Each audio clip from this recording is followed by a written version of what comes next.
Mantan Menteri minta Sapri tak tutup-tutupi kesehatan Bu Mega. Ditulis oleh Alifur Rahman di siwar.com. Setahu saya Ibu Mega adalah tokoh politik paling anteng dan sabar.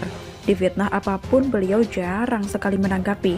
Kader-kadernya juga tak diizinkan untuk melaporkan para pelaku yang menyebarkan kebencian ataupun fitnah terhadap orang yang sangat mereka hormati di PDIP. Tapi dengan diamnya itu, rupanya masih ada saja orang yang menfitnah beliau dilarikan ke rumah sakit dan diisukan sedang kritis. Ya, memang sih, di usia beliau yang sekarang, faktor kesehatan akan menjadi masalah utama. Itu wajar saja. Setiap manusia ada batasan usianya. Sehingga agak logis kalau misalkan muncul berita Bu Mega dilarikan ke rumah sakit. Bagi saya pribadi, sekalipun itu benar terjadi, saya nggak akan kaget. Biasa saja dan lumrah. Namanya orang sudah tua, ya wajar punya kesalahan dengan kesehatannya. Namun rupanya berita ini dibantah oleh Sekjen Hasto Kristianto. Beliau mengatakan bahwa Bu Mega sehat dan memorinya sangat kuat, masih memberikan arahan-arahan. Sampai di sini, banyak orang masih meragukan pernyataan Hasto. Lalu Kadrun pun bersorak-sorai, bahkan ada yang mendoakan meninggal dunia. Sempat pula ada yang menantang untuk tampil di publik untuk menunjukkan Bu Mega sehat. Kalau tidak, maka bisa dipenjara seperti Rizik katanya. Memang ya, masalah manusia-manusia kadrun di Indonesia ini nampaknya masih akan panjang ceritanya. Orang-orang terbelakang secara mental, materi, dan referensi itu hanya bisa berpikir buruk dan tidak paham etika. Mereka tidak belajar dari sikap para pendukung Jokowi atau yang biasa mereka sebut buzzer. Ketika tokoh-tokoh dari golongan kadrun sakit keras, kritis, bahkan sampai meninggal dunia, kita memanjatkan doa yang terbaik buat mereka. Sekalipun secara politik kita sangat tidak suka dengan sepak terjangnya. Kami tahu bahwa usia manusia sejatinya sama, batasnya adalah takdir. Sehingga tidak perlu petentang-petentang bicara soal kesehatan seseorang, jika kamu masih manusia yang bisa mati. Tapi kadrun ya kadrun, mereka jenis manusia berbeda yang tidak akan mau mendengar soal argumentasi logis dan etika. Mereka tetap ngotot dan ngeyel meminta Bu Mega tampil di publik. Dan hari ini Jumat 10 September, Ibu Mega hadir di acara Zoom meeting pembukaan kader media PDIP. Beliau juga hanya tersenyum santai, mendengar banyak berita dan wartawan yang menanyakan kesehatannya. Sedikit pun tak ada marah ataupun kecewa.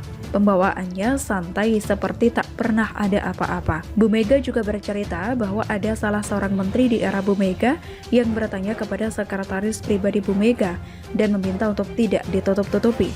Karena katanya beredar sebuah gambar seorang ibu-ibu seperti Bu Mega sedang terbaring dengan beragam alat bantu medis. Lalu sekretaris Bu Mega balik memarahi orang yang bertanya tersebut.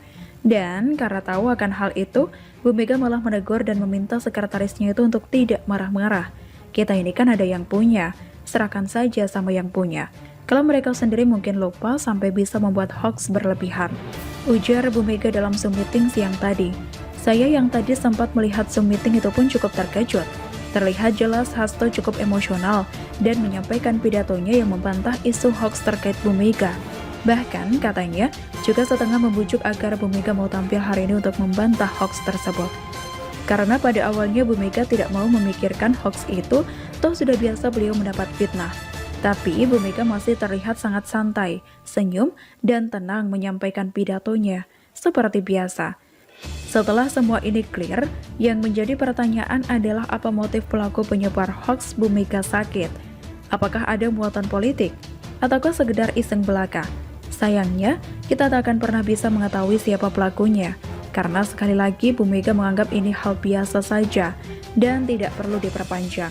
Karena beliau menilai bagaimanapun si penyebar hoax itu rakyat Indonesia yang mungkin juga sedang kesusahan di tengah PPKM seperti sekarang. Jadi beliau tak akan melaporkan atau memproses ini. Begitulah Bu Mega, sangat minim kontroversi.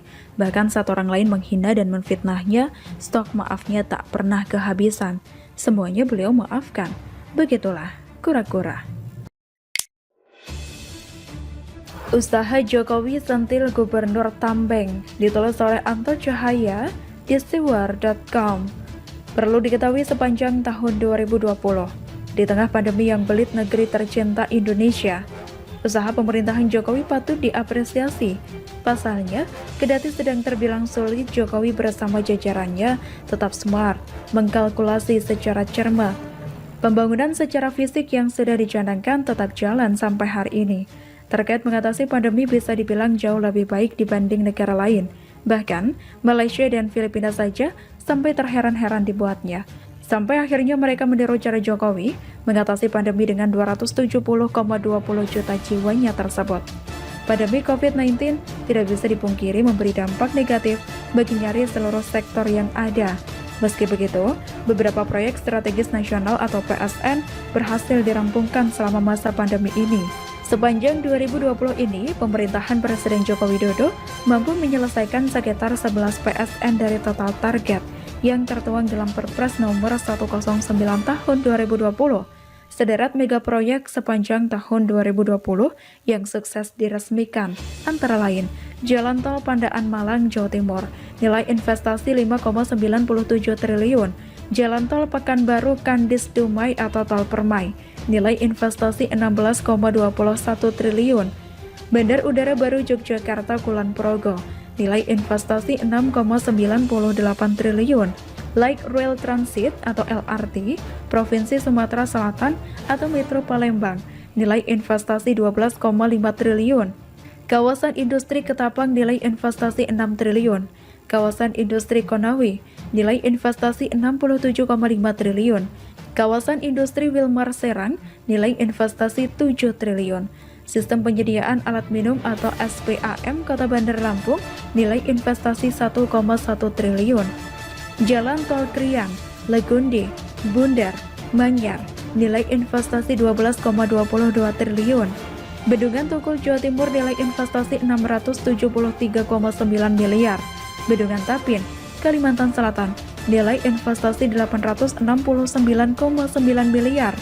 Sedang, sepanjang tahun 2021 hingga saat ini, pada September 2021, mega proyek yang diresmikan Jokowi pun sudah berjalan.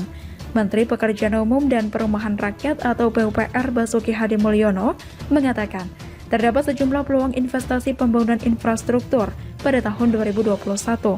Terdapat total 25 proyek pembangunan infrastruktur senilai 278,35 triliun rupiah yang ditawarkan. Kata Basuki, dalam diskusi bertajuk Peluang Investasi Pembangunan Infrastruktur Perhubungan dan Wisata 2021. Rasanya, apa yang dilakukan oleh Presiden Jokowi berdasarkan bagian dari nawacita, wujud dari keinginan atau cita-cita menjadikan Indonesia yang mandiri, berkepribadian, dan berdaulat. Ambisi Anies. Langkah nyata Jokowi yang terlihat nyata memantik tanya. Berulang kali Presiden Jokowi yang meresmikan berbagai proyek yang tentunya bermanfaat untuk rakyat ini seolah terbanding terbalik dengan apa yang telah dilakukan oleh Anies Baswedan. Soal ngototnya ia selenggarakan Formula E dengan biaya yang tidak sedikit dan bebani keuangan negara. Proyek semacam bendungan yang menghabiskan anggaran kisaran 500 miliar sampai 1 triliun jika dibandingkan dengan penyelenggaraan Formula E dengan biaya 1 triliunan lebih yang hanya sehari 2 hari selesai, tentu tak sebanding. Meski ajang tersebut akan diselenggarakan tiap tahun selama 5 tahun sesuai kontrak, maka tidak mengherankan jika Anies Baswedan oleh banyak pihak hanya terkesan mengejar ambisi pribadi dan menghambur-hamburkan keuangan. Sebab berdasarkan data sejak 2014, ajang Formula E diketahui merugi. Tentu, ini sangat paradoks sekali. Secara umum, proyek ambisius Anies terkait ajang Formula E tersebut tidak akan memberikan dampak yang signifikan kepada rakyat kecil. Tentu sangat berbeda jika proyek-proyek yang sifatnya jangka panjang dan memiliki nilai investasi dapat memberikan multi efek kepada masyarakat. Entah, rasanya sudah berkali-kali Presiden sentil Anies Baswedan dengan sangat brilian. Tapi, karena gubernur ini terkesan tambeng, maka sentilan Jokowi kelihatannya tak berpengaruh sama sekali. Banyak pihak yang mengatakan bahwa proyek pemerintah yang kerap diresmikan oleh Jokowi dan proyek Anies selaku gubernur DKI Jakarta itu dua hal yang berbeda. Jangan ngawur disamakan.